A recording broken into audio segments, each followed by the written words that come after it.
All right, if you've just picked yourself up a brand new camera, you've opened the box, you've turned it on, and now you're looking at this going, wow, there are a lot of settings on here. Well, today I'm gonna walk you through the top 5 things that you need to change on any brand new camera to make sure that you are taking the best photos possible.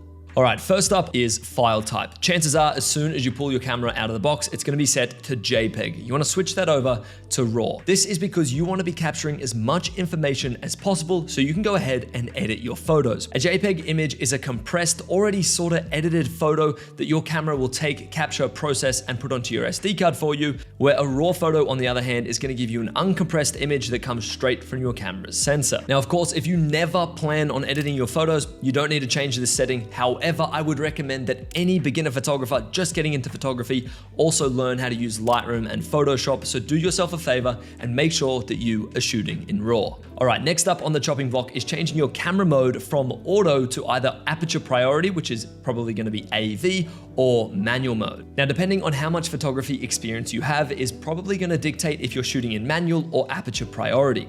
If you don't have all that much experience, you don't 100% understand each individual setting, I'd go ahead and shoot with aperture priority mode. This is just when you set the aperture and the camera takes care of the rest of the settings for you. However, manual mode, on the other hand, is where you have got to set everything. So you get to determine how bright and how dark your image is, which means you've got to set your aperture, your shutter speed, and your ISO, which all have side effects that are going to affect your image. Full auto mode is great, but it's not going to teach you how to actually use your camera. So do yourself a favor, either shoot in manual or aperture priority mode. All right, next up is your focus mode. This one is pretty straightforward. You've really got 2 main focus modes. You've got autofocus continuous and autofocus one shot. Autofocus continuous is for when you and or your subject are moving around. You're constantly needing to update your focus and you want to make sure that your camera is always looking for focus. That's when you're using autofocus continuous. Autofocus one shot, on the other hand, is when you and your subject are not moving at all. Think landscapes and cityscapes. You're not moving and the giant mountain in front of you is probably not moving either. If you're coming away with blurry images at the moment, one of the main reasons that could be is your focus mode. So do yourself a favor and shoot with the right one. Next up is your burst mode. Your burst mode is going to dictate how many photos per second your camera can take. So that's when you just hold the shutter button down. Is it going to fire out 15 photos a second? Is it going to do maybe 5 photos a second? Or is it just going to do 1 every time you click it down? You've got to release your finger and then you get to go again. Whew, nearly dropped the camera. My recommendation for everyone shooting photos is to shoot with low continuous burst mode.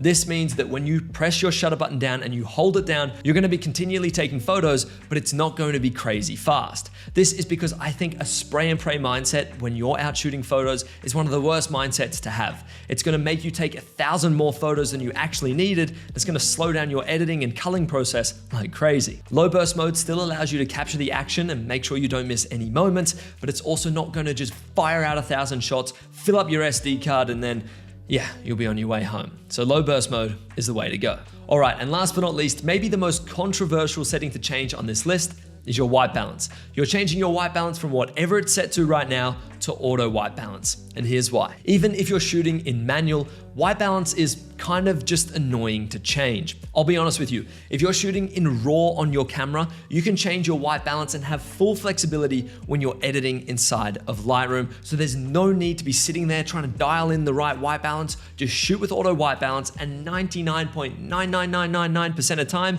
your camera's gonna nail it anyway. And if it doesn't, you just change it in Lightroom. Your white balance though is gonna make a difference if you're shooting in JPEG. That's because your camera is gonna bake that white balance onto your photo and you're gonna have a much harder time changing it. Now, if you're sitting there thinking to yourself, Zach, what is white balance? Well, white balance controls how cold or how warm an image is, and it also controls the tint of your image, how green or how purple it is. Depending on what lighting conditions you're shooting in, how warm or how cool the lights are, and what you've got in your subject is gonna dictate your camera's white balance. In my opinion and in my experience, just let your camera do it. It's gonna be able to do it much faster and probably even more accurate than you'd be able to do it if you were setting it manually. All right, and that wraps up the first 5 settings that you should be changing on any brand new camera. I hope I've been able to teach you something today. If you're new around here, a subscribe would mean the absolute world. And as always, guys, I'll catch you in the next one. Peace.